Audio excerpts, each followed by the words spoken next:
नमस्कार दोस्तों, आइए सुनते हैं शरत चंद्र चट्टोपाध्याय के द्वारा लिखा उपन्यास देवदास का भाग 5। मनोरमा ने गांव से एक चिट्ठी लिखी है। वो निम्न भांति है। पार्वती, बहुत दिन हुए हम दोनों में से किसी ने किसी को चिट्ठी नहीं लिखी, अतएव दोनों का ही दोष है। मेरी इच्छा है कि इसे मिटा दिया जाए। हम दोनों को दोष स्वीकार कर अभिमान कम करना चाहिए, किंतु मैं बड़ी हूँ, इसीलिए मैं ही मान की भिक्षा मांगती हूँ। आशा है शीघ्र उत्तर दोगी। आज प्राय 1 महीना हुआ मैं यहाँ आई हूँ। हम लोग गृहस्थ घर की लड़कियां हैं। शारीरिक सुख दुख पर उतना ध्यान नहीं देती। मरने का कहती हैं, गंगा लाभ हुआ, और जीते रहने का कहती हैं कि अच्छा है। मैं भी उसी प्रकार अच्छी हूँ, किंतु यह तो हुई अपनी बात। अब रही दूसरी की बात। यद्यपि कुछ ऐसे काम की बात नहीं है, फिर भी एक संवाद सुनाने की बड़ी इच्छा होती है। कल से ही सोच रही हूँ कि तुम्हें सुनाऊं कि नहीं। सुनाने से तुम्हें क्लेश होगा, और सुनाए बिना मैं रह नहीं सकती। ठीक मारीच की दशा हुई है। देवदास की दशा को सुनकर तुम्हें तो क्लेश ही होगा, पर मैं भी तुम्हारी बातों को स्मरण कर पाने से नहीं बच सकती। भगवान ने बड़ी रक्षा की, नहीं तो तुम सरीखी अभिमानिनी उनके हाथ में पड़कर इतने दिन के भीतर या तो गंगा में डूब मरती या विष खा लेती। उनकी बात यदि आज सुनोगी तब भी सुनना है, और 4 दिन बाद भी सुनना है। उसे दबाने छिपाने से लाभ ही क्या है। आज प्राय 6-7 दिन हुए हैं वह यहाँ पर आए हुए हैं। तुम तो जानती हो कि द्विज की माँ काशीवासी रहती हैं, और देवदास कलकत्ता में रहते हैं। घर पर केवल भाई के साथ कलह करने और रुपया लेने आते हैं। सुनती हूँ कि ऐसे ही वे बीच बीच में आया करते हैं। जितने दिन रुपया इकट्ठा नहीं होता उतने दिन रहते हैं, रुपया पाने पर चले जाते हैं। उनके पिता को मरे 2.5 बरस हो गए हैं। सुनकर आश्चर्य होता है कि इसी थोड़े समय में ही अपनी आधी संपत्ति फूंक दी है। द्विजदास अपने हिसाब किताब में रहते हैं। इसी से किसी भांति अपने पिता की संपत्ति को अपने ही पास बचा के रखा है, नहीं तो आज दूसरे लोग लूट खाते। शराब और वैश्य के पीछे सारा धन स्वाहा हो रहा है। कौन उनकी रक्षा कर सकता है? एक हम कर सकते हैं, और उससे भी देरी नहीं है। बड़ी रक्षा हुई तो तुम्हारा उनसे विवाह नहीं हुआ। हाय हाय, दुख भी तो होता है। वो सोने जैसा वर्ण नहीं, वह रूप नहीं, वह श्री नहीं, मानो वो देवदास नहीं, कोई दूसरे ही हैं। रूखे सिर के बाल हवा में उड़ा करते हैं। आंखें भीतर घुस गई हैं और नाक खड़क की भांति बाहर निकली हुई हैं। कितना कुत्सित रूप हो गया है, यह तुमसे कहाँ तक कहूँ। देखने में घृणा होती है, डर मालूम होता है। सारे दिन नदी के किनारे किनारे और बांध के ऊपर हाथ में बंदूक लिए चिड़िया मारा करते हैं। धूप में सिर चक्कर आने से वह बांध के ऊपर उसी बेर के पेड़ में साए से नीचा सिर किए बैठे रहते हैं। संध्या होने के बाद घर पर जाकर शराब पीते हैं।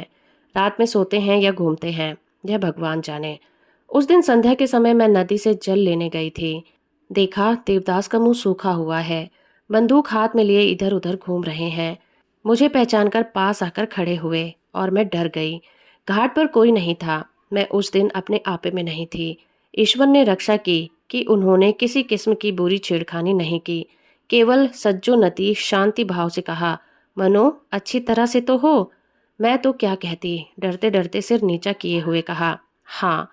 तब उन्होंने एक दीर्घ निर्विश्वास फेंक कर कहा, सुखी रहो बहन, तुम्हें देखकर बड़ी प्रसन्नता होती है।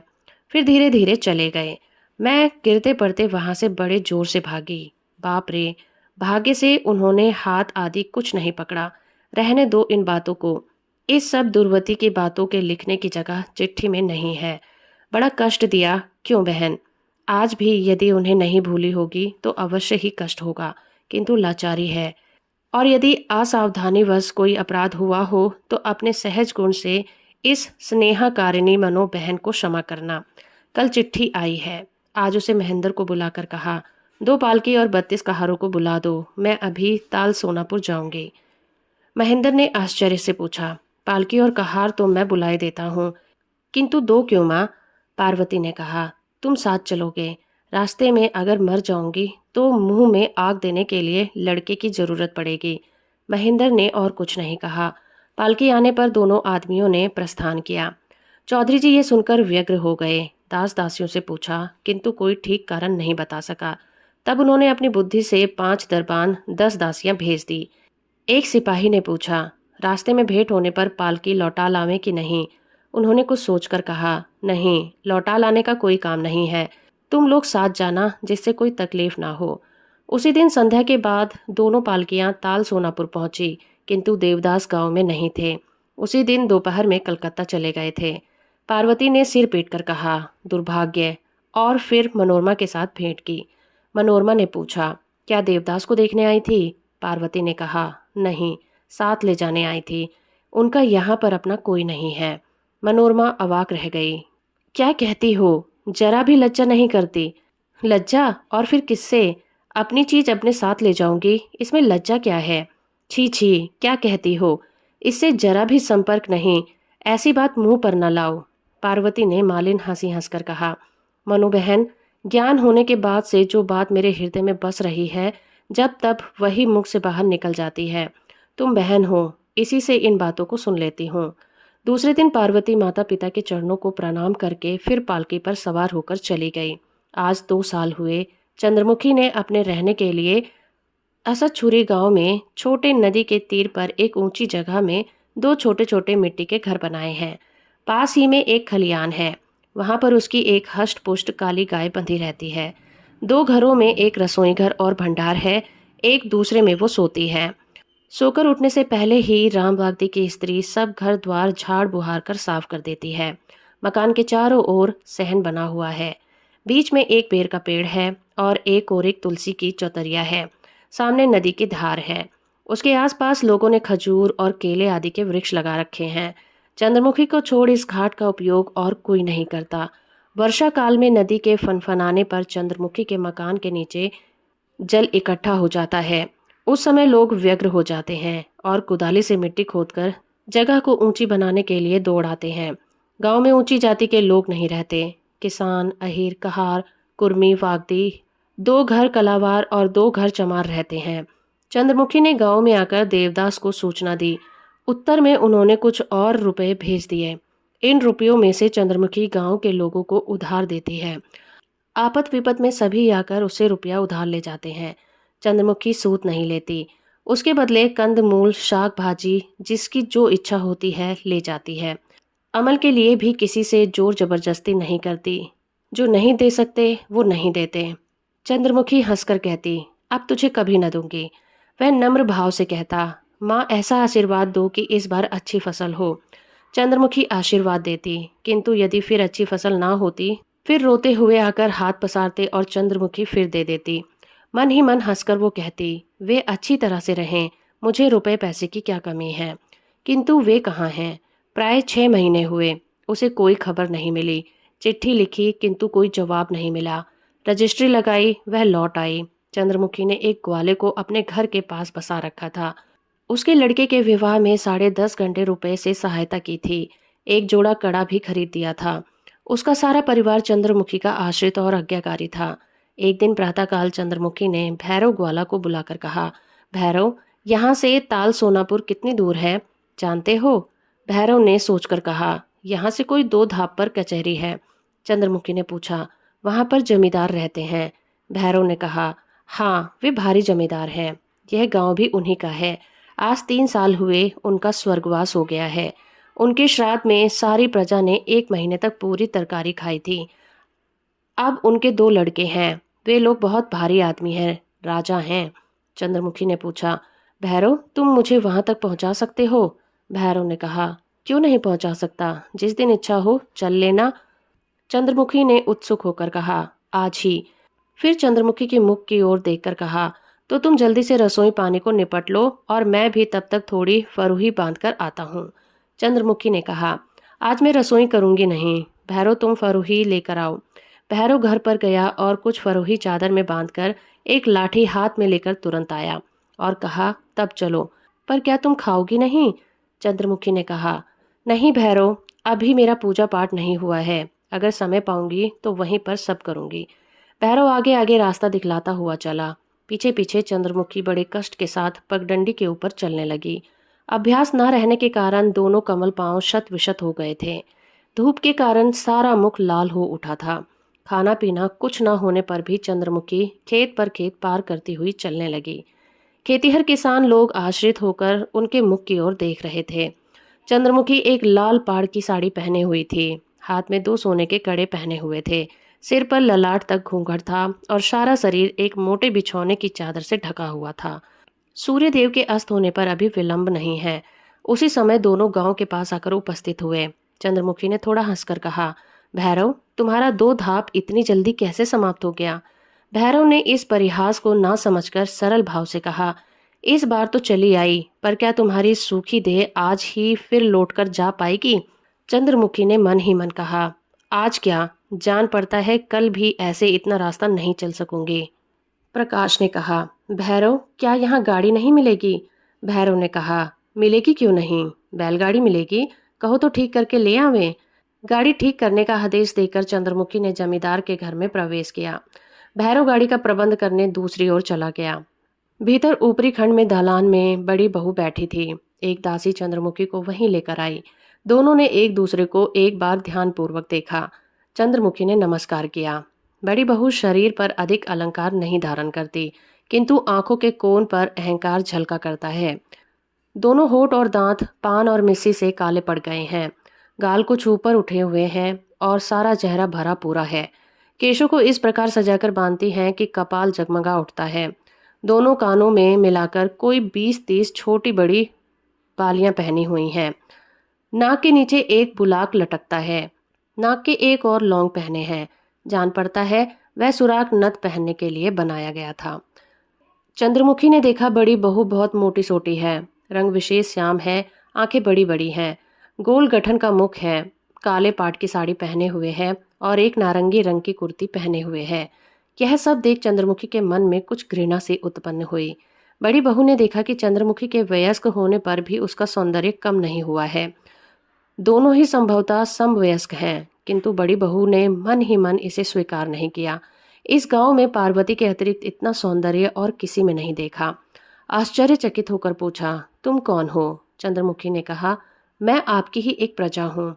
खजाने की मालगुजारी कुछ बाकी पड़ गई थी, उसी को देने आई हूँ। बड़ी बहू ने मन ही मन प्रसन्न होकर कहा, तो यहाँ क्यों आई? कचहरी में जाओ। चंद्रमुखी ने मीठी हंसी हंसकर कहा, माँ, मैं बड़ी दुखिया हूँ, सब रुपया नहीं दे सकती। सुना है कि आप बड़ी दयावती हैं, इसी से आपके पास आई हूँ कि कुछ माफ कर दें। इस प्रकार की बात बड़ी बहू ने अपने जीवन में पहली बार सुनी थी। उसमें दया है, मालगुजारी साफ कर सकती है आदि कहने के कारण चंद्रमुखी तत्काल ही उनकी प्रिय पात्री हो गई। बड़ी बहू ने कहा, दिन भर में कितने ही रुपए मुझे छोड़ने होते हैं, कितने ही लोग मुझे आकर पकड़ते हैं, मैं ना ही नहीं करती। इसीलिए सभी मेरे ऊपर क्रोध भी करते हैं। तो तुम्हारा कितना रुपया बाकी पड़ता है? अधिक नहीं, कुल 2 रुपए। पर मेरे लिए यही 2 रुपए पहाड़ा हो रहे हैं। सारे दिन आज रास्ता चलकर आई हूँ। बड़ी बहू ने कहा, आहा, तुम तो दुखिया हो, तुम्हारे ऊपर मुझे दया करनी उचित है। ए बिंदु, इनको बाहर ले जाओ। दीवान जी से मेरा नाम लेकर कह देना कि 2 रुपए माफ कर दें। अच्छा, तुम्हारा घर कहाँ है? चंद्रमुखी ने कहा, आप ही के राज्य में, आयस झूरी गांव में। अच्छा माँ, क्या छोटे मालिक नहीं हैं? बड़ी बहू ने कहा, अभागी, छोटा मालिक कौन है? 2 दिन बाद सब मेरा ही तो होगा। चंद्रमुखी ने उद्विग्न होकर पूछा, क्यों? जान पड़ता है छोटे बाबू पर खूब कर्ज है। बड़ी बहू ने थोड़ा हंसकर कहा, मेरे यहाँ कई गांव बंधक हैं। अब तक तो सब बिक गया होता। कलकत्ता में शराब और वैश्य के पीछे सारा धन लुटाए डाल रहे हैं। उसका कोई हिसाब नहीं और कोई अंत नहीं। चंद्रमुखी का मुख सूख गया। थोड़ा ठहरकर उसने पूछा, हाँ माँ, तो छोटे बाबू इसी से घर में नहीं आते? बड़ी बहू ने कहा, आते क्यों नहीं हैं? जब रुपए की जरूरत पड़ती है तो आते हैं, उधार काटते हैं, जमीन बंधक रखते हैं, फिर चले जाते हैं। अभी 2 महीने हुए आए थे, 12,000 रुपए ले गए हैं। बचने की भी कोई उम्मीद नहीं है। शरीर में कई एक रोग लग गए हैं। छी छी। चंद्रमुखी सिहर उठी। मलिन मुख से उसने पूछा, वे कलकत्ता में कहाँ रहते हैं? बड़ी बहू ने सिर ठोकर प्रसन्न मुख से कहा, बड़ी बुरी दशा है। यह क्या कोई जानता है कि कहाँ किस होटल में रहते हैं, किस दोस्त के मकान में पड़े रहते हैं? यह वही जाने, या दुर्भाग्य से। चंद्रमुखी सहसा उठ खड़ी हुई और बोली, अब मैं जाती हूँ। बड़ी बहू ने थोड़ा आश्चर्यचकित होकर कहा, जाओगी? अरे ओ बिंदु। चंद्रमुखी ने बीच में ही बाधा देकर कहा, ठहरू माँ, मैं खुद ही कचहरी जाती हूँ। यह कहकर वो धीरे धीरे चली गई। घर से बाहर देखा, भैरव आसरा देख रहा है और बैलगाड़ी किनारे पर खड़ी है। उसी रात को चंद्रमुखी घर लौट आई। प्रातःकाल भैरव को फिर बुलाकर कहा, भैरव, आज मैं कलकत्ता जाऊंगी। तुम तो साथ जा नहीं सकोगे, इसलिए तुम्हारे लड़के को साथ ले जाऊंगी। बोलो क्या कहते हो? भैरव, जैसी तुम्हारी इच्छा हो, लेकिन कलकत्ता क्यों जाती हो माँ? क्या कोई खास काम है? चंद्रमुखी, हाँ भैरव, खास काम है। भैरव, और जाओगी कब? चंद्रमुखी, यह नहीं कह सकती भैरव, अगर हो सका तो जल्दी ही जाऊंगी, और नहीं तो देर लगेगी, और अगर नहीं जा सकी तो घर द्वार सब तुम्हारा ही होगा। पहले तो भैरव अवाक रह गया, फिर उसकी दोनों आंखों में जल भर आया और कहा, ये कैसी बात कहती हो माँ? तुम्हारे ना आने से इस गांव के लोग कैसे रह सकेंगे? चंद्रमुखी के नेत्र भी सजल हो उठे। थोड़ी मीठी हंसी हंसकर कहा, यह क्यों भैरव, मैं तो कुल 2 ही वर्ष से यहाँ आई हूँ। इसके पहले तुम लोग कैसे रहते थे? इसका उत्तर मूर्ख भैरव नहीं दे सकता, किंतु चंद्रमुखी हृदय से सब कुछ समझती थी। भैरव का लड़का केवल उसके साथ जाएगा। गाड़ी पर आवश्यक चीज वस्तु लादकर चलने के समय सभी स्त्री पुरुष देखने आए। देखकर रोने लगे। चंद्रमुखी भी अपनी आंखों में आंसू नहीं रोक सकी। नाश हो ऐसे कलकत्ते का। यदि देवदास न होते तो कलकत्ता में रानी का पद मिलने पर भी चंद्रमुखी ऐसे प्रेम दृढ़वत त्याग कर कभी न जाती। दूसरे दिन वो क्षेत्रमणि के घर पर आ उपस्थित हुए। उसके पहले घर में इस समय दूसरे लोग रहते थे। क्षेत्रमणि अवाक हो गया। पूछा, बहन, इतने दिनों तक कहाँ थी? चंद्रमुखी ने सत्य बात को छुपाकर कहा, इलाहाबाद थी। क्षेत्रमणि ने एक बार अच्छी तरह से सारा शरीर देखकर कहा, तुम्हारे सब गहने कहाँ गए बहन? चंद्रमुखी ने हंसकर संक्षेप में उत्तर दिया, सब हैं। उसी दिन मोदी से भेंट करके कहा, दयाल, मेरे कितने रुपए चाहिए? दयाल बड़ी विपद में पड़ा। कहा, यही कोई 60-70 रुपए होंगे। आज नहीं, 2 दिन के बाद दूंगा। तुम्हें कुछ न देना होगा, यदि मेरा एक काम कर दो। कौन काम? 2-3 दिन के भीतर ही हम लोगों के मोहल्ले में एक किराए का घर ठीक कर दो, समझे? दयाल ने हंसकर कहा, समझा। अच्छा घर हो, अच्छे अच्छे बिछौने, चादर, चारपाई, लैंप, 2 कुर्सियां, एक टेबल हो, समझे? दयाल ने सिर नीचा कर लिया। साड़ी, कुर्ती, सिंगारदान, अच्छे लेगट के गहने आदि कहाँ मिल सकते हैं? दयाल कोठी में ठिकाना बता दिया। चंद्रमुखी ने कहा, तब वह सब भी एक सेट अच्छा सा देखकर खरीदना होगा। मैं साथ चलकर पसंद कर लूंगी। फिर हंसकर कहा, मुझे जो जो चाहिए सो तो जानते ही हो, एक दासी भी ठीक करनी होगी। दयाल ने कहा, कब चाहिए? कितनी जल्दी हो सके। 2-3 दिन के भीतर ही ठीक होने से अच्छा होगा। ये कहकर उसके हाथ में 100 रुपए का नोट रखकर कहा, अच्छी अच्छी चीजें ले आना, सस्ती नहीं देखना। तीसरे दिन वो नए घर चली गई। सारा दिन केवल राम को एक साथ लेकर अपनी इच्छा अनुसार घर को सजाया। वह संध्या से पहले अपने को सजाने बैठी। साबुन से मुंह धोया, इसके बाद पाउडर लगाया, लाल रंग से पांवों को रंगा और पान खाकर होठ रंगे। फिर सारे अंगों में आभूषण धारण किए, कुर्ती और साड़ी पहनी। बहुत दिन बाद आज केस संवार कर सिर में टीका लगाया।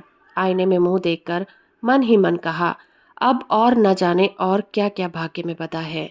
देहाती बालक केवल राम ने यह साजबाज और पोशाक देखकर भीत भाव से पूछा, यह क्या बहन? चंद्रमुखी ने हंसकर कहा, केवल आज मेरे पति आएंगे। केवल राम विस्मित नेत्रों से देखता रहा। संध्या के बाद क्षेत्रमणि आया। पूछा, बहन, अब यह सब क्या है? चंद्रमुखी ने मुख नीचा कर हंसकर कहा, क्यों, यह सब अब नहीं चाहिए? क्षेत्रमणि कुछ देर चुपचाप देखता रहा, फिर कहा, जितनी उम्र बढ़ती जाती है उतना ही सौंदर्य भी बढ़ता जाता है। वो चला गया। चंद्रमुखी आज बहुत दिनों बाद फिर खिड़की पर आकर बैठी थी। एक टक रास्ते की ओर देखती रही। यही उसका काम है, यही करने वो आई है। जितने दिन वो यहाँ रहेगी उतने दिन यही करेगी। कोई कोई नए आदमी आना चाहते थे, द्वार ठेलते थे, किंतु उसी समय केवल राम कहता था, यहाँ नहीं आना। पुराने परिचित लोगों में से यदि कोई आता तो चंद्रमुखी बैठकर हंस हंस कर बातें करती। बात ही बात में देवदास की बात पूछता। जब वे ना बता सकते तो उदास मन से विदा कर देते। रात अधिक बीतने पर स्वयं बाहर निकल जाती थी। मोहल्ले मोहल्ले, द्वार द्वार घूमती फिरती छिपकर लोगों की बातें कान देकर सुनते। कुछ लोग अनेकों प्रकार की बातें किया करते थे, किंतु वह जो सुनना चाहती थी वो कहीं नहीं सुनाई देता था। आते जाते हुए लोगों में से वह बहुतों को देवदास समझकर पास जाती थी, किंतु जब किसी दूसरे को देखती थी तो धीरे से लौट आती थी। दोपहर के समय वो अपनी पुरानी साथिनों के घर जाती। बात ही बात में पूछती, क्यों, देवदास के विषय में कुछ जानती हो? वह पूछती, कौन देवदास? चंद्रमुखी उत्सुक भाव से परिचय देने लगती। गोरा रंग है, सिर पर घुंघराले बाल हैं, ललाट के एक और चोट का दाग है, धनी आदमी है, बहुत रुपया खर्च करते हैं। क्या तुम पहचानती हो? कोई पता नहीं बता सकता था। हताश होकर उदास मन से चंद्रमुखी घर लौट आती थी। बड़ी रात तक रास्ते की ओर देखती रहती थी। नींद आने पर विरक्त भाव से मन ही मन कहती, यह क्या, तुम्हारे सोने का समय है। इस तरह 1 महीना बीत गया। केवल राम भी ऊब उठा। चंद्रमुखी को स्वयं पर संदेह होने लगा कि वे यहाँ पर नहीं हैं। फिर भी आशा भरोसा के दिन पर दिन बीतने लगे। कलकत्ता आए हुए 1.5 महीना हो गया था। आज उसके ब्रह्मा प्रसन्न हुए। रात के 11 बज गए थे। हताश मन से वो घर लौट रही थी। इतने में ही देखा, रास्ते के एक और दरवाजे के सामने एक आदमी आप ही आप कुछ बड़बड़ा रहा है। इस कंठ स्वर से वो भली भांति परिचित थी। करोड़ों लोगों के बीच में भी वह उस स्वर को पहचान सकती थी। उस स्थान पर वो कुछ अंधकार था। वहीं पर कोई मनुष्य नशे में चूर पड़ा हुआ था। चंद्रमुखी ने पास जाकर शरीर पर हाथ रखकर पूछा, तुम कौन हो जो यहाँ इस तरह पड़े हो? उस मनुष्य ने जोर से कहा, सुनो तो सही मेरे मन की बातें, यदि पाऊं मैं अपने स्वामी को। चंद्रमुखी को अब और कुछ संदेह नहीं रहा। उसने पुकारा, देवदास। देवदास ने उसी भांति कहा, यहाँ क्यों पड़े हो, घर चलोगे? नहीं, अच्छी तरह हूँ। थोड़ी शराब पियोगे? हाँ, पीऊँगा, कहकर एकाएक चंद्रमुखी का गला जकड़ लिया। कहा, ऐसी भलाई करने वाले तुम कौन हो भाई? चंद्रमुखी की आंखों में आंसू गिरने लगे। बड़े परिश्रम के साथ गिरते पड़ते चंद्रमुखी के कंधे का सहारा लेकर वो उठ खड़े हुए। कुछ देर मुख की ओर देखने के बाद कहा, भाई यह बड़ी अच्छी चीज है। चंद्रमुखी ने आह भरी हंसी हंसकर कहा, हाँ बड़ी अच्छी चीज है। जरा मेरे कंधे का सहारा लेकर कुछ आगे चलो, एक गाड़ी ठीक करनी होगी। गाड़ी क्या होगी? रास्ते में आते जाते देवदास ने बैठे हुए गले से कहा, सुंदरी तुम मुझे पहचानती हो? चंद्रमुखी ने कहा, पहचानती हूँ। देवदास ने हकलाते हुए कहा, और लोगों ने तो मुझे भुला दिया है, भाग्य है तो तुम पहचानती हो। फिर गाड़ी पर सवार होकर चंद्रमुखी के शरीर पर बोझ दिए ही वो घर पर आए। दरवाजे के पास खड़े होकर जेब में हाथ डालकर कहा, सुंदरी गाड़ी तो ले आई किंतु जेब में कुछ नहीं है। चंद्रमुखी ने उत्तर नहीं दिया। चुपचाप हाथ पकड़े हुए ऊपर लाकर लेटा दिया और कहा, सो जाओ। देवदास ने उसी भांति बैठे हुए गले से कहा, क्या कुछ चाहिए नहीं? मैंने जो कहा कि जेब खाली है, कुछ मिलने की आशा नहीं है, समझी सुंदरी? सुंदरी उसे समझ गई। कहा, कल देना। देवदास ने कहा, इतना विश्वास तो ठीक नहीं, क्या चाहिए खुलकर कहो। चंद्रमुखी ने कहा, कल सुनना। ये कहकर वो बंगले के दूसरे कमरे में चली गई। देवदास की जब नींद टूटी तो दिन चढ़ गया था। घर में कोई नहीं था। चंद्रमुखी स्नान करके भोजन पकाने की तैयारी में थी। देवदास ने चारों ओर आश्चर्य से देखा कि एक स्थान में वे कभी नहीं गए थे। एक चीज भी नहीं पहचान सके। पिछली रात की एक बात भी याद नहीं आती थी। केवल किसी की आंतरिक सेवा का कुछ कुछ स्मरण आता था। किसी ने मानो बड़े स्नेह के साथ लाकर सुला दिया था।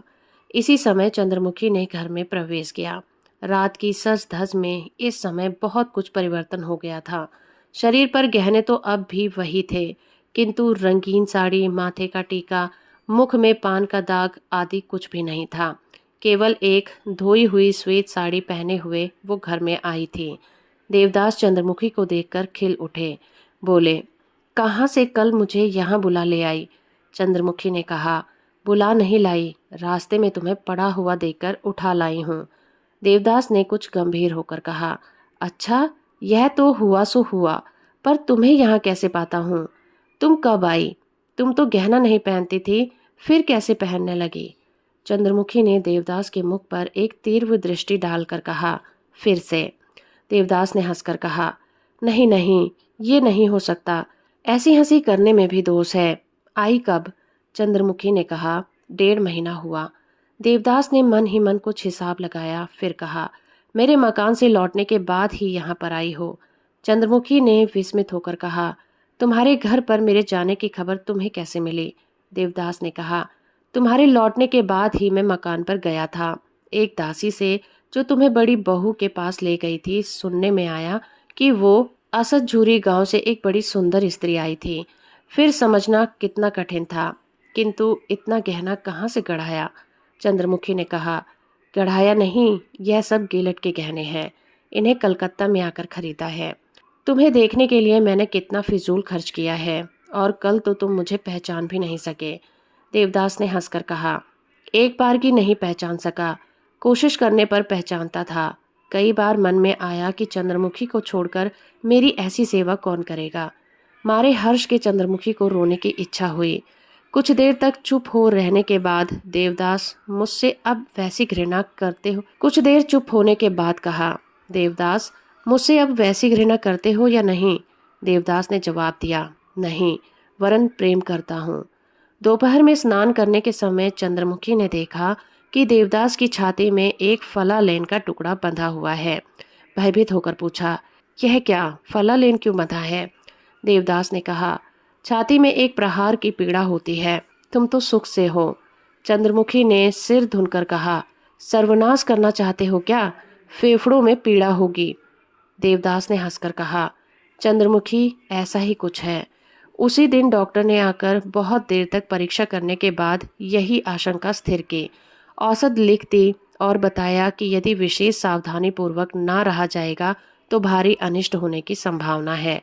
दोनों ही ने इसका तात्पर्य समझा। पत्र द्वारा घर से धर्मदास को बुलाया गया और चिकित्सा के लिए बैंक से रुपया आया। 2 दिन इसी भांति बीत गए, किंतु तीसरे दिन ज्वर का आविर्भाव हुआ। देवदास ने चंद्रमुखी को बुलाकर कहा, बड़े अच्छे समय से आई हो, नहीं तो मुझे यहाँ कौन देखता। आंसू पोंछकर चंद्रमुखी प्राणपण से सेवा करने बैठी। दोनों हाथ जोड़कर प्रार्थना की, भगवान, ऐसे असमय में इतना काम आ पड़ेगा, इसकी तो आशा नहीं थी, किंतु देवदास को शीघ्र अच्छा कर दो। प्राय 1 मास के ऊपर अधिक देवदास चारपाई पर पड़े रहे। फिर धीरे धीरे आरोग्य होने लगे। रोग अधिक बढ़ने नहीं पाया। इसी समय एक दिन देवदास ने कहा, चंद्रमुखी, तुम्हारा नाम बहुत बड़ा है, पुकारने में बहुत असुविधा होती है, इसे छोटा कर देना चाहता हूँ। चंद्रमुखी ने कहा, अच्छी बात है। देवदास ने कहा, आज से तुम्हें बहू कह के पुकारूंगा। चंद्रमुखी हंस पड़ी और कहा, इसे पुकारने का कोई मतलब भी होना चाहिए। क्या सभी बातों का मतलब हुआ करता है? यदि इच्छा ही है तो कहो, किंतु यह इच्छा कैसी, यह तो कहो। नहीं, कारण मत पूछो। चंद्रमुखी ने सिर नीचा करके कहा, अच्छी बात है, यही सही। देवदास ने बहुत देर तक चुप रहने के बाद हठात गंभीर भाव से पूछा, अच्छा बहू, तुम मेरी कौन हो जो इतने प्राणपण से मेरी सेवा करती हो? चंद्रमुखी ना तो लज्जाशील वधू ही है और ना बातचीत में अनभ्यस्त बालिका। देवदास के मुख की ओर स्थिर शांत दृष्टि रखकर स्नेह जड़ित कंठ से कहा, तुम मेरे सर्वस्व हो, क्या यह अब भी नहीं समझ सके? देवदास दीवार की ओर देख रहे थे। उसी ओर देखते हुए धीरे धीरे कहा, यह अब समझता हूँ, किंतु इससे आनंद नहीं मिलता। पार्वती को मैं इतना हंसविहार करता था और वह भी मुझे कितना हंसविहार करती थी, पर इससे अंत में मिला कष्ट ही। बहुत दुख पाने का सोचा था कि अब कभी प्रेम के फंदे में पाँव नहीं दूंगा, जानते हुए दिया भी नहीं, परंतु तुमने यह क्या किया, जोर देकर फिर उसमें मुझे फंसा लिया। यह कहकर कुछ क्षण चुप रहने के बाद फिर कहा, बहू, जान पड़ता है कि तुम भी पार्वती की भांति दुख उठाओगे। चंद्रमुखी मुख पर आंचल देकर चारपाई के एक ओर चुपचाप बैठी रही। देवदास ने फिर मृदु कंठ से कहना आरंभ कर दिया, तुम दोनों में कितनी विषमता है।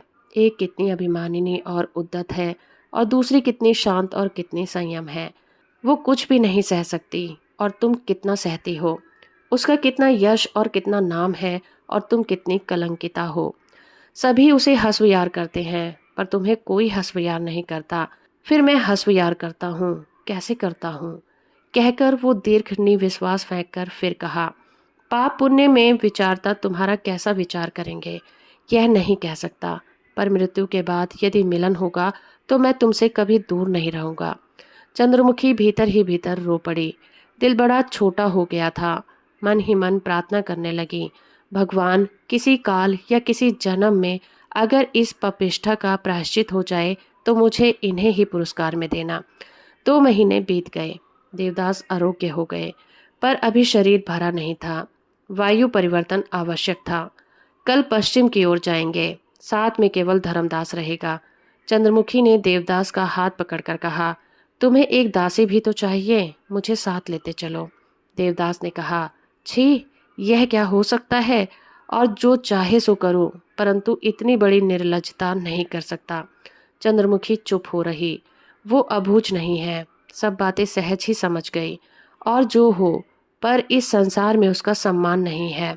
उसके रहने से देवदास की अच्छी सेवा होगी, सुख मिलेगा, किंतु कहीं भी सम्मान नहीं मिलेगा। आंख पोंछकर कहा, अब फिर कब देख सकूंगे? देवदास ने कहा, यह नहीं कह सकता, चाहे कहीं भी हूँ, परंतु तुम्हें भूलूंगा नहीं। तुम्हें देखने की तृष्णा कभी नहीं मिटेगी। प्रणाम करके चंद्रमुखी अलग खड़ी हो गई।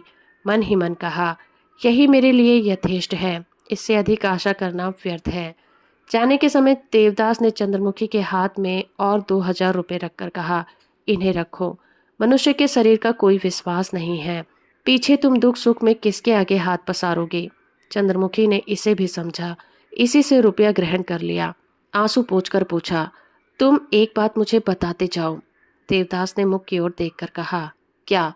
चंद्रमुखी ने कहा, बड़ी बहू, तुम्हारी भाभी ने कहा था कि तुम्हारे शरीर में बुरा रोग उत्पन्न हो गया है, क्या ये सच है? प्रश्न सुनकर देवदास को दुख हुआ। कहा, बड़ी बहू सब कह सकती है, किंतु क्या तुम नहीं जानती? मेरा कौन सा भेद तुम नहीं जानती? एक विषय में तो पार्वती से भी बड़ी हुई हो। चंद्रमुखी ने एक बार आंख पोंछकर कहा, सब समझ गई, परंतु फिर भी खूब सावधानी से रहना। तुम्हारा शरीर निर्बल है, देखो किसी प्रकार की त्रुटि न होने पाए। प्रत्युत्तर में देवदास ने हंस दिया। चंद्रमुखी ने कहा, और एक शिक्षा है, तनिक भी तबीयत खराब होने पर मुझे खबर अवश्य देना। देवदास ने उसके मुंह की ओर देखकर सिर नीचा करके कहा, दूंगा, अवश्य दूंगा बहू। फिर एक बार प्रणाम करके चंद्रमुखी रोती हुई दूसरे कमरे में चली गई। तो दोस्तों, अभी आप सुन रहे थे शरत चंद्र चट्टोपाध्याय के द्वारा लिखा उपन्यास देवदास का भाग 5। इसके अगले भाग के साथ मैं आपके सामने फिर हाजिर होंगे। इसी तरह की कहानियों से जुड़े रहने के लिए आप हमारे चैनल को सब्सक्राइब कर सकते हैं। वीडियो को लाइक और शेयर करना बिल्कुल ना भूलें।